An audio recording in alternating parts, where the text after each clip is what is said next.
Ahanbamaktada ISTV in-house production Khunaishigi mani.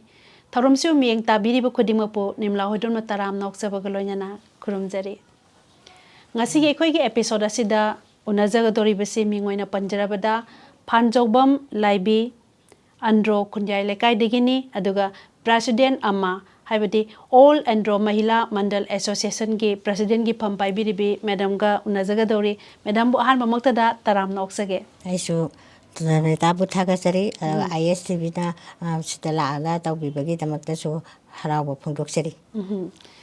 Yam nungaije ngasigi mikupsida Madam ga wari watai sanajaduna ekhoina khangjaningba khara thorumsibu yengbiriba viewers kaya gi maphamda yehonjanabagi damakta ekhoi tanjase laujage Madam gi angang family gi maramda haitare ima baba isin inau aduga lepham jim aina ju panjagre ko khitang detail da haibiu. I see 1959 the popani 1959 ada akoigi baba se akoigi isilina usi tarukpo nupi ngaka ada nupi taruk si manungda aina mari subaneba ada ai si poko matang sida akoi baba se na su nupi ngaka ni papa yam pamderaga nupi orapato ada ma chawninga jani as nupi ngaka kai kana do mingonda pithokro ka hai habenba adagi asum kanogi akoigi ibo babagi manem machiese sina kaidongna pithok tawba nupi orasu hayeng chawraga aina phau suna jani aina madna noi mayamna mirai biramnina aigi mai mamingse ne laibi kawirani da dom laibi da chaikraba ai ming asengbadi laibi haiteba aigi kutigi ibadi hiramani hayeba asengmingse adumana adum lerakwadagi de khara chawra ganda di marapang thasage ko ima baba gi ming panbe gi de kitang khang akoigi baba gi mamingna zolasing imagi mamingna muktasori kawai adum ai si mo pokla matung sida tupi ngakta ai makada so ani mapoe adu leide dum khara chawra ganda no ai mung sida nupa yaudam ne nupi ngakta oibanina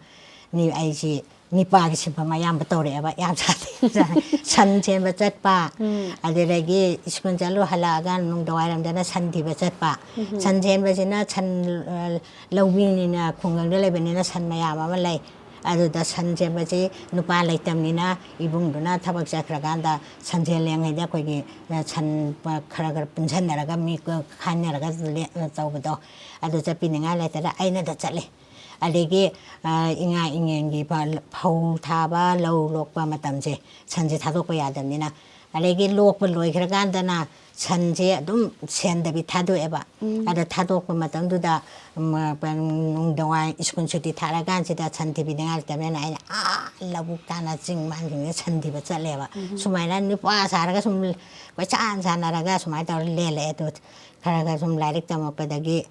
high school kara aganda adegi 9 10 tamakanda adui thabak to khaitang lepki imung manung thabak nupi thabak de ayam patorki anga horinga de sanchen bagi wangmada kai kai thabak ti toroke sanchen be wangmada imung manungi lausing surakpa matam sidasu adam iskun chuti thadrasu chapininga letamne chimjale nipa ge simbangina phawi haiba ka so yam tawreda adegi nongalamdaida khoi tada ma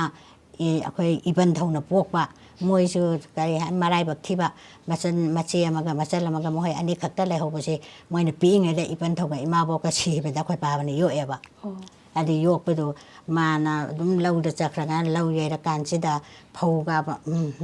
hullaga lehobase de aga phaudo hundokpa yadamnina nongalaga nongalandai nga tapung marida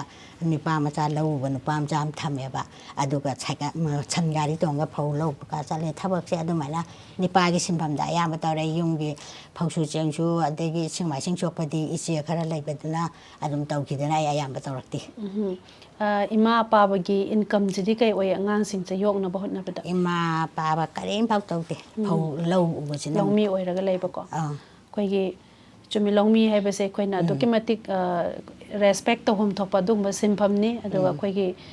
samaj leiba tongan tongan ba apikpa achoba sinpham myam se koina khuding makse thabak khuding ma pusu kai khumna pham thokpa aduga thabak tubu tawriba misak singche koini kai khumna pham toi longmi leitraga de khoi puk thanba junga moidobani na ko adu wari makha taza ning bai tare makha kitang hangjage sagi like तम N हाइबदो 9 10 पनबेरी educational qualification से कदाई भावबा यौबिरे दो काय काय the तंबिरकपन I graduation भावदे ओरे केनोदा अहानबदा GP college तमे P fossa second year से अरु graduation तौरकांदा Budhachandra college दा लोइसलाय 1979 अताइदा ग्रेजुएट होय अदो हौजे पनबीगिबदो अंगांग ओइगेदगी नुपागी सहोदा नुपादौना अदुम तौरेना अदो कॉलेज लाइफ तदी कमाई तौए हाइबदी मयाम पुलकपदा अदोगी एक्सपीरियंस खरा मु खंगजाओगे कॉलेज तदी अदुम इमानबा मयाम तिन्नबददा पंगनुंग दुंगारगा लाइरिक दुम तम्मगा इमानबा मयाम सिंगदना तौबदो दुमाइना आइसु युम हलागबदी मोय मयाम तिन्नबदगी युम हलागा युमदसु अदुम लाइरकादसु युमगी थबकसु अदुम सनसेनबगे करिगै तबै थबकते अतु मतमददि हाई स्कूल लाइफ लोइबदैदि तोखरे कॉलेज तमकबलैदि इमुंग मनुंगी सनसेनबगे करिगै तबै थबक तोखरे अदुगा लौ चटपगी थबकति छुट्टी लेरकुमकांददि चले अदु कॉलेजदसु इमानबा मयाम सिंदगा तिन्नबदगी वाखनसे अदुम करी हानि मयामगी अके अमौ अरैबा मयामना सेटपा चाबदु उरगांदा अखोइसु इबा इपासिंजिना लैरमदि अखोइसु असुमाइना फिजेट फिरांसिंजि खरदि छे नांगेदो अरुना खरा सेपदि फंगदौना खदि लाइतमनिना अखोइदि कॉलेज तमकसु चही अमदा छेकिबा फनेक्तु सोंग होंगदेबा मतम अदुदा जीबी दकासिंजि यूनिफॉर्म नाइरमदेबा मोइगी यूनिफॉर्म तौरमदि अरै अरैबा सेलमेबा अदो अखोइदि फने अमा लैगिबा फुरित अमदुना चही दुमा कोनाना बदुम सेलाएबा होय अदो हौजिसे ngसागी लाइक लाइसु तंबगी लमदसु ग्रेजुएट फाउटी लोइसले एन ताकपिरेको अदो अखोइना ngasi अखोइ उनबा लाक्चरी बसे अमागी प्रेसिडेंट अमा ओइना अखोइना वारि उताइ सानाजगदौरिबनी अदो से अमादा कमाइना मतम यावरक पोखलक हाइबगी मतंगसे सिखसितंग वारि लिबियुने अमादा यावरक पसिदि बे कनोने अमा लिंखलक पैसे माचिददि अखोइगी कनोदा CBTCने अंड्रोदा 1974 अदुदा माची CBTC अंड्रोदा प्रोजेक्ट अमा हांगेबा सिटीजन फॉलोडरी ट्रेनिंग सेंटर हैना मतम अदुदा क्लास 9 तमी 74 से 9 लोइछलक दौरे 10 का दौरेबा अदु लाकपदगी मोहैना अंड्रोदा खरम लकाइदा लेरमे अदुदा CBTCना खरम लकाइदा महिला मंडल हैना ग्रुप अमखक सेमएबा अदु सेमबदगी अदुगी अदु मोइना अदु सेमदेरगसु खदि याउती याउद्रगसु CBTC लाकपदगी आई क्लास 10 काबदगी CBTC गा मोइगी मतुंगदा मोइना आइसि छखंगबिबा हाइदारे अदो सुमाइना मोइगी प्रोजेक्ट तौबदुदा थबा इंखांग गरि गरि सेमबा छागतपगी अदगी लोन गी दबो ओरसु अदगी एम्प्लॉयटरी ओरसु थबा असुगमगी नुपीगी तौरकांची मोइना आइंगोंदा यारो लाना कौरे अदो कौरकपदगी यावरकपदगी आइसि बोइदिदा 2024 से कंप्लीट क्लास 9 10 तंबसिदि यावरमे चहियमा मदुदगी बोइ लोइनबदगी आई वाखलोनची सा सोसाइटी से सेमका छागतपगी वाखंदी अदुदगी हौना आई खनबा होख्रे ओके अदो CBTC से कई हाइनो मागी थौदांग से न करी करी मोइजी प्रोजेक्ट हांगबसे खुगंग सिंग द मोइना लेतबा हाबदी लेतबा मीसिंग लाइफ के मोइगी कम्युनिटी सिंग द करी सेमका छागतपिबा अदगी एम्प्लॉयटरी पिबा अरेगी पिकरी की थबक पिहनबा अरेगी अखोइगी टेंग साबा पुखी अचौबा तौरगा इसिंग सप्लाई तौनबगिसे अदुगुंबा प्रोजेक्ट की अचौबा प्रोग्राम प्रोजेक्ट अमनेबा से गनना ओजा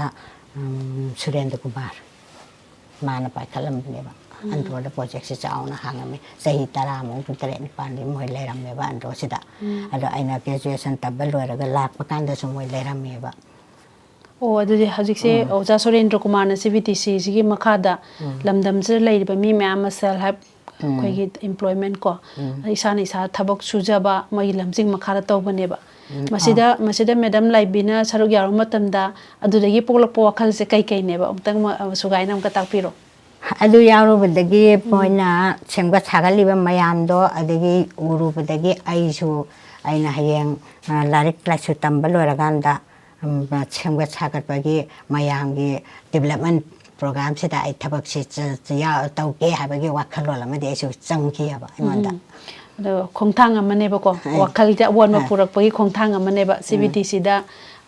ꯌꯥꯎꯔꯛꯄꯁꯦ ꯑꯗꯣ ꯏꯁꯥꯒꯤ ꯍꯥꯏꯐꯦꯠ ꯒ꯭ꯔꯦꯖꯨꯋꯦꯠꯀꯤ ꯃꯇꯝꯅꯦꯕ ꯑꯗꯨꯒꯤ ꯃꯇꯝꯁꯦꯀꯣ ꯒ꯭ꯔꯦꯖꯨꯋꯦꯠ ꯄꯨ ꯌꯧꯗ꯭ꯔꯤ ꯀ꯭ꯂꯥꯁ 10 ꯇꯝꯀꯥꯟꯗ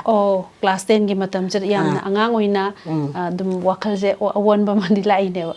ꯑꯗꯣ ꯌꯥꯝꯅ ꯑꯐꯕ ꯈꯣꯡꯊꯥꯡ ꯑꯃꯗ ꯈꯣꯡ ꯊꯥꯡꯖꯤꯜꯂꯛꯄꯅꯤ ꯑꯗꯨꯒꯤ ꯃꯇꯝꯗꯨꯗ ꯑꯩꯁꯨ ꯇꯧꯔꯒꯦ ꯍꯣꯠꯅꯔꯒꯦꯅ ꯈꯜꯂꯛꯄꯁꯦ ꯑꯩꯈꯣꯏꯅ ꯍꯥꯏꯅꯕ ꯑꯃꯈꯛ ꯂꯩ ꯑꯩꯈꯣꯏ ꯏꯁꯥꯁꯤꯅ ꯀꯔꯤꯒꯨꯝꯕ ꯑꯃꯗ ꯈꯣꯡ ꯊꯥꯡꯖꯤꯜꯂꯒ ꯃꯁꯤ ꯉꯁꯤ ꯑꯩꯅ ꯄꯥꯡꯊꯣꯛꯂꯒꯦ ꯍꯥꯏꯅꯕꯨ ꯈꯜꯂꯒꯗꯤ ꯊꯤꯡꯕꯤꯅꯕ ꯂꯩꯇꯦ ꯍꯥꯏꯗꯅꯀꯣ ꯑꯗ ꯃꯦꯗꯥꯝ ꯂꯥꯏꯕꯤꯒꯤꯁꯨ ꯑꯗꯨꯗꯒꯤ ꯃꯩꯔꯥ ꯆꯨꯈꯠꯈꯤꯕꯁꯦ ꯋꯥꯈꯜꯗ ꯃꯩꯔꯥ ꯆꯨꯈꯠꯈꯤꯕꯁꯤꯅ ꯑꯗꯨꯝ ꯂꯝꯕꯤꯁꯦ ꯁꯥꯡꯂꯕ ꯄꯨꯟꯁꯤ ꯈꯣꯡꯆꯠꯇ ꯃꯥꯏ ꯄꯥꯛꯄ ꯑꯃꯒꯤ ꯃꯊꯪꯗ ꯑꯃ ꯑꯃꯒꯤ ꯃꯊꯪꯗ ꯑꯃ ꯂꯥꯛꯄꯒꯤ ꯄꯨꯟꯁꯤ ꯈꯣꯡꯆꯠꯁꯦ ꯈꯖꯤꯛꯇꯪ ꯋꯥꯔꯤ ꯂꯤꯕꯤꯌꯨ ꯇꯥꯖꯒꯦ ꯑꯗꯨ ꯒ꯭ꯔꯦꯖꯨꯋꯦꯠ ꯑꯗꯨꯃꯥꯏꯅ 10ꯗ ꯃꯣꯏꯅ ꯇꯧꯕꯗ ꯈꯔ ꯌꯥꯎꯔꯝꯕꯗꯒꯤ ꯑꯩꯅ ꯄꯥꯏꯈꯠꯂꯝꯕ ꯃꯌꯥꯝꯗꯨ ꯒ꯭ꯔꯦꯖꯨꯋꯦꯁꯟꯁꯤ ꯂꯣꯏꯔꯀꯥꯟꯗ CBTCꯒꯤꯗꯤ ꯃꯣꯏꯗꯤ ꯄ꯭ꯔꯣꯖꯦꯛ ꯂꯣꯏꯔꯒ ꯆꯠꯈ꯭ꯔꯦꯕ ꯄ꯭ꯔꯣꯖꯦꯛꯁꯤ ꯃꯣꯏꯒꯤ ꯃꯇꯝꯁꯤ ꯇꯥꯝꯁꯤ ꯂꯣꯏꯔꯒ ꯑꯗꯨ ꯃꯣꯏꯅ ꯆꯠꯈ꯭ꯔꯕ ꯃꯇꯨꯡꯗ ꯑꯩꯅ ꯍꯧꯖꯤꯛ ꯉꯁꯥꯏ ꯑꯩꯒꯤ ꯑꯦꯗꯜ ꯏꯗꯨꯀꯦꯁꯟꯒꯤ ꯄꯥꯏꯈꯠꯄ ꯅꯟ ꯐꯣꯔꯃꯦꯜ ꯏꯗꯨꯀꯦꯁꯟ ꯂꯩꯀꯥꯏ ꯂꯩꯀꯥꯏꯁꯤꯒꯤ ꯂꯥꯏꯔꯤꯛ ꯂꯥꯏꯁꯨ ꯍꯩꯇꯕ ꯑꯗꯒꯤ ꯃꯈꯣꯏꯁꯤꯡ ꯑꯁꯤ ꯇꯥꯛꯄꯤ ꯇꯝꯕꯤꯕꯒꯤ ꯊꯕꯛ ꯑꯗꯒꯤ ꯑꯃꯨꯛ ꯑꯩꯈꯣꯏꯒꯤ 1982 ꯑꯁ꯭ꯋꯥꯏꯁꯤ ꯌꯧꯔꯛꯄ ꯃꯇꯝꯁꯦ ꯁꯤꯗꯃꯛ ꯀꯩꯅꯣꯗ ꯑꯩꯈꯣꯏꯒꯤ CBTCꯅ ꯁꯦꯝꯕꯤꯔꯝꯕ ꯃꯍꯤꯂꯥ ꯃꯟꯗꯜ ꯍꯥꯏꯅ ꯑꯃꯈꯛꯇꯪ ꯂꯩꯔꯝꯕꯗꯣ ꯑꯗꯨꯒꯤ ꯃꯇꯨꯡ ꯏꯟꯅ ꯀꯩꯅꯣ ꯑꯩꯈꯣꯏ ꯑꯟꯗ꯭ꯔꯣꯗꯒꯤ BTO ꯊꯝꯕꯥꯜꯁꯤꯅ ꯀꯩꯅꯣꯁꯦ ꯏꯝꯐꯥꯜ ꯏꯁ ꯗꯤꯁꯇ꯭ꯔꯤꯛꯀꯤ ꯕ꯭ꯂꯣꯛꯀꯤ BTO ꯄꯥꯏꯔꯝꯃꯦꯕ ꯑꯗ ꯃꯥꯅ ꯑꯃꯨꯛ ꯀꯔꯤ ꯍꯥꯏꯔꯛꯀꯦꯗ ꯑꯟꯗ꯭ꯔꯣꯗ ꯑꯁꯨꯃꯥꯏꯅ ꯄ꯭ꯔꯣꯖꯦꯛ ꯑꯃ ꯑꯗꯩ ꯅꯨꯄꯤꯁꯤꯡꯒꯤ ꯑꯣꯏꯕ ꯀꯝꯃꯨꯅꯤꯇꯤ ꯍꯣꯜ ꯑꯃ ꯁꯥꯕꯒꯤ ꯄ꯭ꯔꯣꯒ꯭ꯔꯥꯝ ꯑꯃ ꯂꯩꯌꯦ ꯑꯗꯨ ꯅꯈꯣꯏ ꯁꯥꯟꯅꯕ ꯇꯧꯋꯣꯁꯤꯅ ꯃꯥꯅ ꯍꯥꯏꯔꯛꯑꯦꯕ ꯑꯗꯣ ꯍꯥꯏꯔꯛꯄꯗꯒꯤ ꯑꯩꯈꯣꯏꯅ ꯈꯔꯝ ꯂꯩꯀꯥꯏꯗ ꯂꯩꯔꯤꯕꯁꯤꯒ ꯑꯗꯒꯤ ꯂꯩꯀꯥꯏ ꯑꯩꯈꯣꯏꯒꯤ ꯈꯨꯇꯥꯏ ꯂꯩꯀꯥꯏ ꯑꯩꯈꯣꯏꯁꯦ ꯁꯤꯒꯤ ꯑꯃꯅꯦ ꯈꯨꯃꯟꯗꯒꯤ ꯑꯃꯅꯦ ꯑꯩꯈꯣꯏ ꯁꯦꯝꯃꯒ ꯑꯍꯨꯝꯁꯤ ꯄꯨꯟꯁꯤꯜꯂꯒ ꯀꯩꯅꯣ ꯔꯦꯖꯤꯁꯇꯥꯔ ꯇꯧꯔꯦ 1982ꯁꯤꯗ ꯑꯗꯨꯒ ꯑꯆꯧꯕ ꯀꯝꯃꯨꯅꯤꯇꯤ ꯍꯣꯜ ꯑꯃ ꯁꯥꯏ ꯑꯗꯣ ꯍꯣꯜ ꯁꯥꯕꯁꯤꯁꯨ ꯁꯥꯕꯒꯤ ꯆꯠꯄ ꯈꯣꯠꯄꯗꯨꯗꯤ ꯑꯩꯈꯣꯏꯅ ꯉꯝꯗꯝꯅꯤꯅ ꯅꯨꯄꯥ ꯑꯅꯤ ꯅꯦꯛꯑꯦ ꯑꯗꯨꯒ ꯌꯨꯝꯐꯝ ꯊꯣꯟꯕ ꯋꯥꯏ ꯇꯩꯕꯒꯤ ꯂꯩꯄꯥꯛ ꯍꯣꯟꯕ ꯋꯥꯏ ꯇꯩꯕꯒꯤ ꯀꯩꯅꯣ ꯇꯧꯕꯁꯤꯗꯤ ꯑꯩꯈꯣꯏ ꯁꯪꯁꯊꯥꯟꯗꯨꯅ ꯄꯩꯁా ꯇꯤꯡꯗꯅꯕ ꯑꯣꯏꯅ ꯕ꯭ꯂꯣꯛꯇꯗꯤ 10,000 ꯈꯛꯇꯅꯦꯕ ꯃꯇꯝ ꯑꯗꯨꯗꯕꯨꯗꯤ 10,000 ꯂꯩꯁꯤ ꯌꯥꯝꯃꯤꯀꯣ ꯑꯗꯣ ꯃꯣꯏꯅ 10,000 ꯊꯥꯗꯔꯛꯄꯗꯨꯗꯒꯤ ꯎ ꯋꯥ ꯂꯣꯏ ꯂꯩꯍꯟꯈ꯭ꯔꯒ ꯇꯤꯜ ꯂꯩꯍꯟꯈ꯭ꯔꯒ ꯑꯩꯈꯣꯏꯒꯤ ꯑꯣꯜ ꯑꯟꯗ꯭ꯔꯣ ꯃꯍꯤꯂꯥ ꯃꯟꯗꯣꯟꯁꯦ ꯑꯁꯤꯒꯤ ꯀꯥꯡꯕꯨꯁꯦ ꯂꯩꯀꯥꯏ ꯑꯍꯨꯝꯁꯤꯗ ꯁꯪꯁꯊꯥꯟ ꯑꯍꯨꯝꯁꯤ ꯄꯨꯟꯁꯤꯜꯂꯒ ꯑꯟꯗ꯭ꯔꯣ ꯑꯄꯨꯟꯕꯒꯤ ꯃꯦꯝꯕꯔ ꯃꯥꯏ ꯂꯩꯀꯥꯏꯗꯒꯤ ꯂꯣꯏ ꯌꯥꯎꯍꯜꯂꯦꯕ ꯈꯔ ꯏꯃꯨꯡ ꯑꯃꯃꯝꯒꯤ ꯑꯗꯨ ꯃꯤ 150ꯃꯨꯛ ꯁꯨꯏ ꯑꯗꯨꯅ ꯂꯩꯄꯥꯛꯁꯦ ꯍꯣꯜꯂꯅꯤ ꯑꯗꯨꯒ ꯁꯪꯁꯦ ꯀꯝꯃꯨꯅꯤꯇꯤ ꯍꯣꯜꯁꯦ ꯁꯥꯒꯠꯂꯛꯑꯦ ꯑꯗꯣ ꯑꯗꯨꯃꯥꯏꯅ ꯁꯥꯁꯦꯅ ꯍꯧꯗꯣꯛꯅꯔꯒ ꯁꯪ ꯀꯝꯃꯨꯅꯤꯇꯤ ꯍꯣꯜ ꯁꯥꯕꯒꯤ ꯄ꯭ꯔꯣꯒ꯭ꯔꯥꯝꯁꯦ ꯇꯧꯔꯦ ꯑꯗꯨ ꯇꯧꯔ ꯃꯇꯨꯡꯗꯒꯤꯗꯤ ꯑꯩꯈꯣꯏꯅ ꯊꯕꯛ ꯑꯃꯥꯁꯤꯒꯤ ꯃꯈꯥꯗ ꯊꯕꯛ ꯄꯥꯏꯈꯠꯄ ꯁꯨꯝ ꯆꯠꯄ ꯍꯧꯔꯛꯂꯦ ꯑꯗꯣ ꯉꯁꯥꯏꯒꯤ ꯑꯦꯗꯜ ꯏꯖꯨꯀꯦꯁꯟ ꯄꯟꯕꯤꯈꯤꯕꯁꯦ ꯃꯁꯤ ꯑꯃꯥꯒꯤ ꯃꯈꯥꯗ ꯑꯗꯨꯝ ꯑꯣꯏꯗꯣꯏꯔꯥ ꯁꯤꯒꯤ ꯄ꯭ꯔꯣꯒ꯭ꯔꯥꯝꯁꯤꯁꯨ ꯃꯈꯥꯗ ꯅꯠꯇꯦ ꯑꯗꯨꯗꯤ ꯑꯩꯅ ꯀꯣꯂꯦꯖ ꯂꯥꯏꯐꯁꯤ ꯂꯣꯏꯔꯛꯑꯀꯥꯟꯗ ꯌꯨꯝꯗ ꯂꯩꯔꯛꯑꯀꯥꯟꯗ CBTCꯒꯁꯨ ꯂꯣꯏꯅꯗ꯭ꯔꯀꯥꯟꯗ ꯇꯧꯕꯅꯤ ꯑꯗꯨꯒꯤ ꯋꯥꯈꯜꯁꯦ ꯀꯩꯗꯒꯤ ꯂꯥꯛꯏ ꯍꯥꯏꯗꯤ ꯑꯦꯗꯜ ꯏꯖꯨꯀꯦꯁꯟꯁꯦ ꯃꯇꯝꯗꯨꯗ ꯃꯦꯗꯥꯝꯒꯤ ꯍꯦꯛ ꯑꯄꯣꯛꯄꯁꯨ ꯂꯧꯃꯤꯅꯤ ꯍꯥꯏꯔꯤꯀꯣ ꯑꯗꯣ ꯑꯩꯈꯣꯏꯒꯤ ꯈꯖꯤꯛꯇꯪ ꯑꯍꯜꯂꯣꯟꯒꯤ ꯋꯥꯈꯜꯗ ꯀꯔꯤꯕꯨ ꯇꯧꯗꯣꯏꯅꯣ ꯑꯩꯈꯣꯏ ꯍꯧꯖꯤꯛ ꯂꯥꯏꯔꯤꯛ ꯇꯝꯕꯒꯤ ꯃꯇꯝꯗꯣ ꯍꯦꯟꯗꯣꯛꯑꯦ ꯁꯤꯗꯩꯁꯤꯗ ꯂꯥꯏꯔꯤꯛ ꯇꯝꯕꯤꯔꯒ ꯂꯥꯏꯔꯤꯛꯀꯤ ꯃꯉꯥꯜ ꯄꯤꯔ ꯀꯩꯗꯧꯅꯔꯨꯒꯅꯣ ꯍꯥꯏꯔꯛꯄꯁꯨ ꯑꯗꯨꯝ ꯌꯥꯎꯔꯝꯒꯅꯤꯅ ꯈꯜꯂꯦ ꯑꯗꯨꯗ ꯊꯦꯡꯅꯈꯤꯕ ꯑꯋꯥ ꯅꯨꯡꯉꯥꯏ ꯄꯣꯖꯤꯇꯤꯚ ꯅꯦꯒꯦꯇꯤꯚ ꯀꯃꯦꯟꯁꯤꯡ ꯂꯩꯗꯅꯀꯣ ꯑꯗꯨꯒꯤ ꯃꯇꯥꯡꯗꯣ ꯈꯔ ꯂꯤꯕꯤꯌꯨ ꯑꯗꯨꯗ ꯑꯩꯅꯗꯤ ꯁꯤꯗ ꯂꯥꯏꯔꯤꯛ ꯍꯩꯇꯕ ꯂꯩꯔꯤꯕ ꯃꯧꯁꯤꯡꯁꯦ ꯁꯤꯗ ꯃꯣꯏꯁꯦ ꯏꯕ ꯄꯥꯕ ꯍꯩꯅꯕ ꯑꯩꯅ ꯇꯝꯕꯤꯒꯦ ꯍꯥꯏꯕ ꯑꯗꯒꯤ ꯑꯉꯥꯡ ꯂꯥꯏꯔꯤꯛ ꯍꯩꯇꯕ ꯇꯝꯍꯧꯗꯕ ꯆꯍꯤ 10ꯃꯨꯛ ꯁꯨꯔꯕꯁꯤꯡꯗꯣ ꯂꯩꯌꯦꯕ ꯅꯨꯄꯥ ꯃꯆꯥ ꯅꯨꯄꯤ ꯃꯆꯥꯁꯤꯡ ꯑꯌꯥꯝꯕ ꯂꯥꯏꯔꯤꯛ ꯇꯝꯗꯕ ꯌꯥꯝꯅ ꯃꯣꯏꯁꯤꯡꯗꯨꯁꯨ ꯈꯣꯝꯖꯤꯜꯂꯒ ꯇꯝꯕ ꯑꯗꯩ ꯃꯇꯝꯗꯨꯗ ꯒꯣꯔꯃꯦꯟꯒꯤꯁꯨ ꯑꯦꯗꯜ ꯏꯗꯨꯀꯦꯁꯟꯒꯤ ꯗꯤꯄꯥꯔꯠꯃꯦꯟ ꯂꯩꯕꯗꯣ ꯑꯗꯨꯗꯒꯤ ꯑꯩꯈꯣꯏꯒꯤ ꯈꯨꯅꯧꯗꯒꯤ ꯑꯉꯥꯡ ꯑꯃꯅ ꯃꯣꯏꯒ ꯈꯪꯅꯕ ꯂꯩ ꯃꯈꯣꯏꯗꯁꯨ ꯑꯦꯄ꯭ꯂꯤꯀꯦꯁꯟ ꯊꯥꯔꯒ ꯃꯣꯏꯗꯒꯤ ꯄꯣꯠ ꯆꯩ ꯇꯥꯟꯖꯩ ꯇꯣꯂꯣꯞꯄꯨꯗꯤ ꯐꯪꯗꯦꯀோ ꯑꯗꯒꯤ ꯂꯥꯇꯦꯜ ꯑꯗꯒꯤ ꯐꯛ ꯑꯗꯒꯤ ꯑꯉꯥꯡ ꯃꯣꯏꯒꯤ ꯂꯥꯏꯔꯤꯛ ꯅꯣꯡꯂꯤꯛ ꯃꯣꯏꯅ ꯑꯃꯨꯛ ꯂꯣꯏ ꯄꯤꯊꯔꯛꯈꯤ ꯑꯗꯨꯃꯥꯏꯅ ꯃꯤ ꯀꯌꯥꯃꯨꯛꯀꯗꯤ ꯁꯔꯨꯛ ꯌꯥꯛꯀꯦ ꯑꯗꯨꯗ ꯂꯩꯀꯥꯏꯁꯤꯒꯤ ꯃꯧ ꯃꯣꯏ 10ꯃꯨꯛ khara tambiki adagi angang macha khara khomaga atopdagi nungdang da oin tawbanina longdwai tawbanina angang singdu angang dadi yam kite moi mau dadi yame kun kuthamuk chuki moi sin nungdang da chile acha da laten paraga mangon se ta phanam nung adu wakhalon da nungai jai moi se hrauna lae adu maina adu angang macha dadi moi taramuk dai heng kiti adugi adult education pibase madu mahi phajana yan ge bra kamai tawe ado angang singdudi class 10 paudi tha kite aduga iba pa badi khara thoki adu mau singdu su moi gi choi tawdi khara haiba yauki adai da koina graduation loy matungda aigi lamdam se lairiba lairiki mangal o phangdraba mau oirabasu ahal oirabasu makoi bu laik tambiraga mangal khara pige kaina khanba wakalon se masi am thagat ningai ta thengna su thengna koina ngasi wari sida madam dagi tajabada yamna pokning da nungai ba phawe haibadi akoina mioi pokta poktaraga di kana gumba amagi nokna bagi maram do oyo kaina ga haina ba phasaba wahai se madam na yamna nganna khut thabira mi malam sida ko ado haidiba nupi mau singsina loimak laik laisu magi sign muktang tawba hai bai base hiram kaya da khogi sign darka tar inatra ana khubi soi taw bagi mahutta isagi sign taw butumasu madugi nungai basu tongan ba test amane mahaw amane thamjage thagachari adult education gi matang chari yamna khumang chauksana thabak pakhat piram bagi damakta atai dei di kai kai no madam na samaj da bb contribution je kai de bi contribution je kana kai no gi community hon chare महिला मंडल संस्थान से अखोना block की मखादा संसारगांदा अदम community hall से सारा मतुंगदा अमा जे असिगी पुंसल मतुंगदा दि यानबे अखोना पाथेखिबा गाना health की मतंगदा मखोगी primary health centre की नत्रगा अतोपा कैनोगी प्रोग्राम मयाम लापसे अमाना लवेबा कोई महिला मंडल एसोसिएशन से ना अरे ट्रेनिंग प्रोग्राम मचा अरे कहोदा प्लान स्कूल आगाम तम अखोना थाबीबा अदुगा से तौरे अखोय सिदा प्लान गे आगाम पिंजा सिंदु लाई लाइसु तमदना लेबेदुदा अखोना कहोगी ट्रायल लेबेदा प्लान स्कूल लेबेदो अदुदा आगाम सिंगे मामा बाबा दंगांग लरा समाना लालिक तमन जेरगा पिमो लाइबा सिदा नुपिंजा सिंदु अखोना सिदा थाबीबा का तौर मोय अमा नि दे अखोना थारक्की अदुमाना छिल्लगा मोय लाइन स्कूल लाइक तब थाबीबा अरेगी अखोगी अंद्रोगी चौखट थौरांग हाबदि फी साबै खंदे करी खंदे मयाम मा कोइ मथंग मथंग थबकसि मयाम पाखा हौरखरे मचा अखोना अखंगबसे अरे फी साबाना पनबिरकपसे फी साबदि इसामुसु फी साबिब्रा आई इसासु फी सा अखोय हुजिक पैसा थोफम लेत्रे पेंशन जाखरे एडेट तो ओइबनिना तो लसु फंगद्रे तो फंगे मतमदा तो हुजिकते फंगदे फी सारगा पैसा ताला चारे